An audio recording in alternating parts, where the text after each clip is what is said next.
Okay, so welcome to Vayner and welcome to 137's podcast, I guess. Thank you so much for having me. Very excited to be here. It's so different from when we were doing spaces because like the IRL is like so much crazier.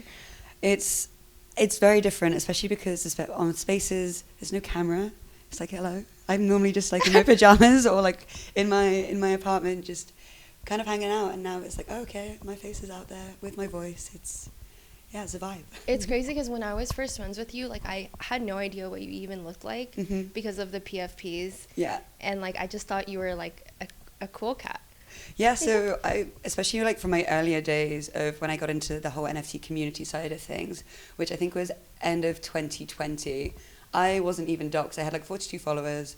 No one really knew that I was even a girl on the internet, so it was just shit posting. Oh my God, you said a lot of people call you like dude or like man or something, right? Everything would be like in my DMs would be like, hey sir, hey bro, hey dude, and I'm like, if your DM starts with hey bro, hey dude, I'm not answering it. Like, I'm just not.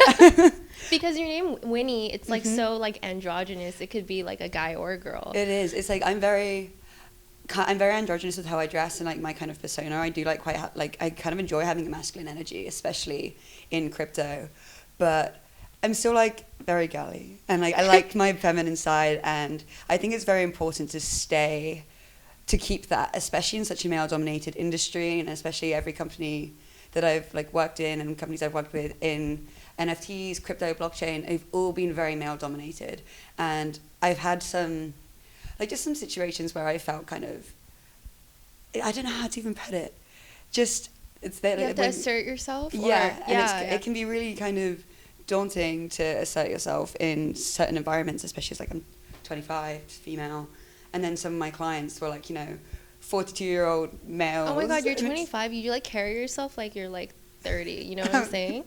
Yeah, no, just 25. Yeah. Right, and okay, so you started off like in fashion, right? You got into blockchain because you were doing the unpaid internship, and then you wanted to make some money on this side. I know the story already. So. Yeah.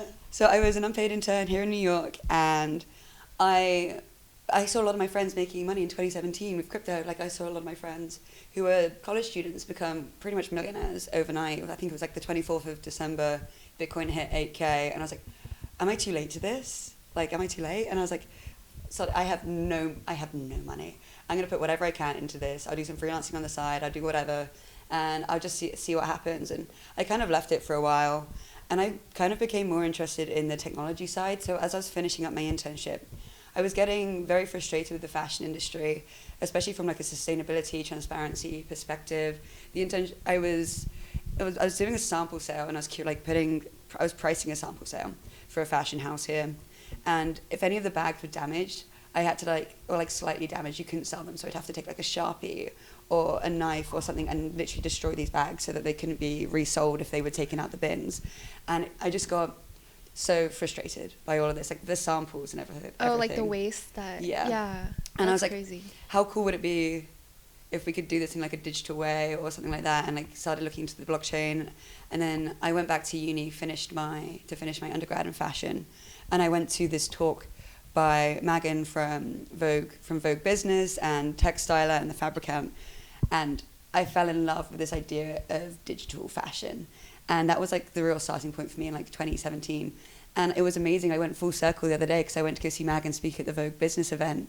And it was a really amazing moment to be like, this was the woman who really inspired like my journey three years ago, and to now see her and I'm at a Vogue event. Did you tell her? Yeah, I tweeted about it. She's like, thank you so much for sharing your story. That's amazing. Wow. Yeah, and then I wrote like an undergrad thesis pretty much on like Fabricam and all of this kind of thing, and my professor really didn't like it. Like, I think I got about 42% in this paper, and I was like, no, this is what I want to do. Oh, Fabricant's doing something with World of Women next week. Yeah, they're doing some amazing things, and I followed them. I still have the cold DM that I sent them of asking for an internship in 2017. Oh my God, you'll have to send it to us and then we can put it in the video. From I cold DM them on like Instagram, and that's all like my motivation board, Wow. But yeah, it's been quite a journey, and I've kind of like phased in and out of crypto. It had never really been a really big part of my life till about 2020. I'd moved to Paris. I was finishing my master's degree. Yeah, I transitioned from fashion into computer science and business for a master's. Did you finish the master's degree? Or Yeah. Oh my God, I had no idea. What? Yeah. So I was developing for a while, doing like front-end development for apps and things. Just didn't really fall in love with it. I wanted to kind of keep that creativity side but still go down the tech side. So it took me a while to find that balance of like, what do I want to do? Is it fashion? Is it tech? Is it UX UI? Like, I've just been kind of figuring out my journey for the last few years. Yeah. And then I moved to Paris and I was living on like a startup campus and just being around so many people. Excuse me. Oof, one sec. Been talking too much. I was living on a startup campus surrounded by such amazing people who were like getting into blockchain, and that's when I really fell back into it again. So it was 2019 that I wrote the paper and really fell into like crypto kitties, fell out of it, fell back in, never really found the passion until 2020 when I was like, oh, this is so rad. I didn't realize I could even trade JPEGs. I didn't realize I could put my art on this. Like with my undergrad degree, I was doing fashion, but I specialized in textile design. But I specialized in digital textiles because I hated screen printing. And I was like, I remember thinking in 20... That must have been so, like, I guess, too innovative at that time, right? Because even now, when people talk about digital fashion, like, it's still pretty new. Exactly. And, like, I just wish that I had stuck with it more. I think I would have been...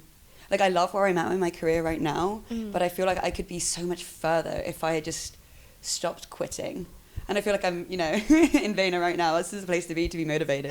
But I wish I had that. I didn't have anyone around me, any community. Right. And it wasn't until 2020 when I found, like, there's this whole community on Twitter.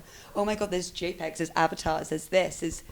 I didn't realize all of that was part of it. I was just looking at the technology that was allowing, sustainability and transparency within it all. And I remember like, when the first fashion NFT sold in 2019, I started playing around with like Clo 3D and that, and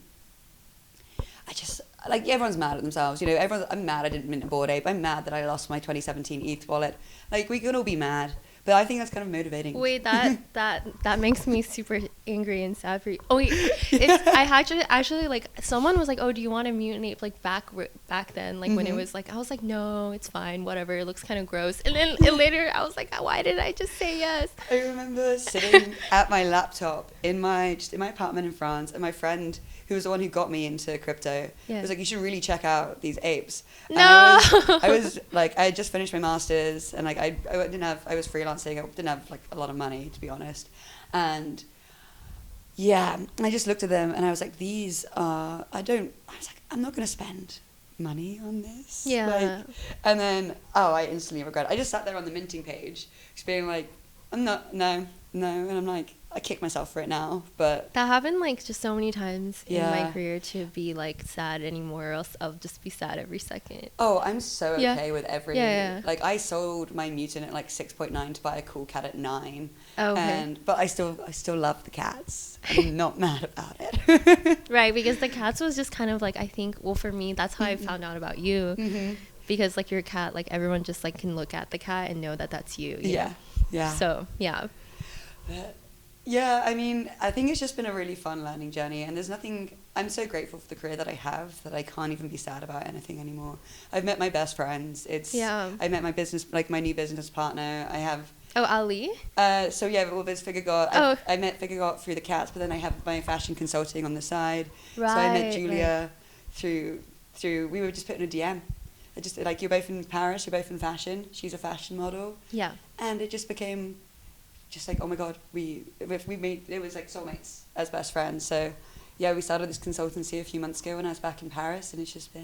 that going? It's going really well. Yeah. It's really exciting. Julia's incredible because she has such amazing connections in the fashion industry. She's just come off set in Mauritius for Cartier. She's doing some incredible things as well, and she's a one-of-one artist. So it's just a really great... I come from like the tech and that side, and then I was like, it's just a great like symbiosis. I've been seeing like these big fashion houses like, go into Web3. Like, what have you been seeing as like a pattern? So I think the main thing that, like, what we really want to pioneer, what we're doing with W.W, is integrating like technology and NFTs, like tokens, tokenomics, token gating into their current user experience. I think too many brands are coming in and trying to recreate a new revenue stream with NFTs, which I don't think is the correct way to go.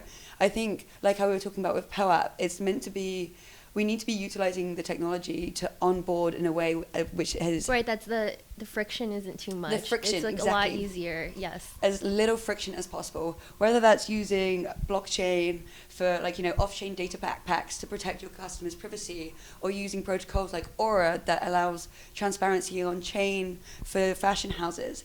And there's so much more that we should be doing instead of just trying to sell an NFT to a community. Exactly. Mm-hmm. And like it's just too much for someone who has no like idea like how to set up a wallet. Exactly. Or like transfer what ETH or WETH is. Mm-hmm. You know, like it's just, then they'll be like, I don't even want to learn, I don't even want to try it. It's scary, especially because I love the word NFTs has a really bad taste in people's mouths, and I don't even like the phrase NFTs. Yeah, I'm like, oh, I'm an NFT consultant, ew. Like I even know. Web3 sometimes I'm just like, we need to find a way that makes it just more attractive and easier to people and not scary, because there are so many scams, especially in the last bull run. There were so many scams, and we saw so many people, like Web3 tourists, as we've been calling them, come in, try it out, lose so much money and then go away, and that's not what I think blockchain and the future of crypto is about. Right, and people have been trying to rename it, like Reddit, exclusively does not call it NFT, they call it digital collectibles only. Mm-hmm. And then like other like NFT projects that have been launching, they just call them like collected collectibles or something like super, just like, you know, it's an NFT, but they're like don't want to use they don't want to use non-fungible token because that's like such a like daunting phrase. So I mean, I think that's the future. It's not going to be called that in the future. Exactly. And it's like what we're doing with Figure God as well. It's not even like a PFP collection. It is going to be digital collectibles, which are then tied to physical items. So it's like how we're doing this reverse roadmap, where we're not minting the NFTs because we want to actually understand that there is so much more utility as a brand. So like doing fashion, doing brand development, there's just so much more to be done than just a physical collectible. Yeah. And when you were designing and like building Figure God, what was like the one main goal that you had for it? I think this is the best way that I have been describing it, and it makes sense, so bear with me. Somewhere between Supreme and Minions. Supreme, the clothing brand? Yeah. And Minions? Because you look at the IP of Minions and the collaborations that they do with commercials, TV, and it's an instantly recognizable little tic-tac thing, you know. But then you've also got the brand recognition and the style and the uniqueness of Supreme. Like I'm sure you've seen like the coffee table designs, and you instantly recognize anything with Supreme, whether it's a brick, a t-shirt, whatever. We want to get to that level of brand recognition and being that out there that way with Figure God. But then we also want to be utilizing the IP and the creation and the art direction that Jess has to partner with Web2 brands and do TV commercials, do placements, and somewhere between Supreme and Minions. Honestly, I feel that. Yeah. Minions had some of like the best like influencer marketing as well too, because I was on TikTok and then I saw like they had like their gifting boxes. I don't know if you saw it, but it was like the whole face, and then you had to like play with like their body to like open the box, and then it was like such a crazy. I didn't see that. That sounds so cool. And like that's just like something that people want on Instagram and like to. Interesting. So we're gonna be obviously our physical collection is coming out soon. Have we announced this? Our toys are nearly done. Oh, I think maybe you have. Maybe we have. Yeah, I think we have. Yeah, that's okay. No alpha today. So our toys are nearly done. Our clothing samples are nearly done. We have some incredible collaborations coming out with some of the biggest like streetwear brands in the world and some of the biggest people in the creative industry, because Jess is just a force. She is a titan with the people she's worked with. It's incredible, like from Jack Harlow to Doja Cat, Coca-Cola, MTV. Yeah. Right, she's only like, 18 years old? She's 21. Oh, 21. That's still crazy. Like, I don't even know what I was doing at 21, so. Yeah. I mean, our team is...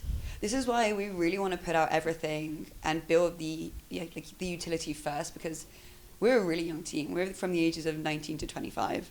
And that has been like, honestly, our biggest criticism from a lot of even like YouTubers and stuff. But it's like, I've been in this space for a while, older, like a lot longer than some people who are like, say, they have like great business experience in like the real world. But I've been degenning for a while. So I think I get, yeah. And I think we've got some great connections, and we're really utilizing those at the moment. We've been really quiet on the socials, but it's because we have some really exciting things coming. If you could choose only digital art or physical art for the rest of your life, which one would you choose? Digital art. It's really amazing, because like even if I have that in my house, I can just have a screen, or you know, Infinite Objects are another one that are doing really cool things. And I can imagine like something that could be really cool is if you had like a Perspex display case, and then you could turn a figure art into a hologram inside that, so you could still physically display a digital item in 3D. I think there's some really cool potential for that. But yeah, I'm really enjoying like digital art galleries as well at the moment. There's a really great one here. I think it's on like Fifth Ave, maybe. What is it called? I'm not sure, but it's a really cool gallery. Okay. Yeah. So and then just displays like the screens. Yeah. Okay. And I used to I curated for 5 curations at this gallery in Prague, which was you told me about yeah, that, which was, I think it was so amazing, because it gave the opportunity to artists from all around the world to have their art displayed without having to gatekeep like the traditional art world does, without having to ship it across the world and, you know, pay the like duty taxes, and it's without damaging the asset, without anything going wrong. It's just like, I'm just going to get this from IPFS and then put it on a screen. I mean, there's obviously like limitations with that, because some things don't display well in like different dimensions. But I think there's a really good start for what could be for like digital assets being displayed. Yeah. Wow. And okay, last question I have for you before we wrap up. What do you think PFP projects are doing wrong in this space right now? Existing. Existing. It seems like not a single one is doing well. So I think I'm doing a lot of research into this at the moment, because I don't know too much about it, and that we've seen a massive boom of the VCs enter the space, like with the doodles and their funding. I think there needs to be a better relationship between the brands, the PFP projects, and their long-term holders. There needs to be more experience. There needs to be more reward incentive to hold. And I know there are some brands that, or like some projects that are about to start like implementing this. Like, you know, say you've minted 20 cool cats, and it's okay, yeah, I've held this, I didn't sell for like at 10 ETH or whatever. What is the incentive to keep holding? Like, what value are these brands giving back to their community? Right. And I think just providing t-shirts, providing events, I don't think that's enough. I think there's so much cool stuff that we could be doing with protocols. And this is one thing that I always think that these NFT projects don't actually realize. It's like the coolest utility that we have right now is the underlying technology that is actually being built. Right. And there needs to be more of a symbiosis between what is like DeFi, what is like blockchain, what is crypto, and NFTs, because there is such a divide right now. And I think that's where we're going to see something really cool happen, is when we actually start doing cool stuff instead of... Right, and you mentioned something that I really want to talk about is VCs entering the space. A16Z, you know, funding VFriends and funding Doodles too. Yeah. But then Doodles also raised another valuation. Who was it with? I can't remember. I haven't... But they just raised a lot of money, and like people were talking all over like the TL, like about, oh, when's Suzuki going to have VCs? When is this going to have... Like, what do they look for, do you think, that other projects are like trying to emulate? Trading volume.